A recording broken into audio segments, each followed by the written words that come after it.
मी भाषणही करणार नव्हतो, कारण की मी काय समस्या मांडू शकतो। 6 महिन्यापूर्वी 2.5 वर्षापासून हे खातं आमच्याकडेच होतं आणि मग मी एखादी गोष्ट आपल्याला मांडली तर तुम्ही म्हणणार तू 2.5 वर्ष काय करत होता। आणि हे खातं आपण आपल्या नेतृत्वाखाली अतिशय सक्षम पद्धतीने चालवाल ही अपेक्षा आहे। क्लिष्ट खातं आहे, मी माझी झालो याच कारणामुळे हे पण आपल्याला सांगतो। संकल्पना चांगली होती, सॉफ्टवेअर डेव्हलप करून थेट शेतकऱ्यांच्या खात्यावर पैसे वर्ग करायचे, पण लोकसभा निवडणूक लागली आणि ते सॉफ्टवेअर हँग झालं आणि लोकांनी मला हँग करून टाकले।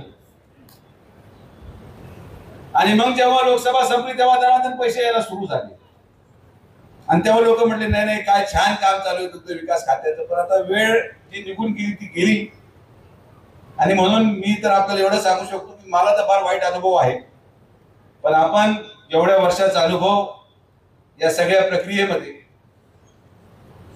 या सगळ्या राजकीय कारकिर्दीमध्ये आहे की निश्चित आपण या खात्याच्या माध्यमातून शेतकऱ्यांना, दूध उत्पादक सर्व सभासदांना न्याय देण्यामध्ये यशस्वी ठराल।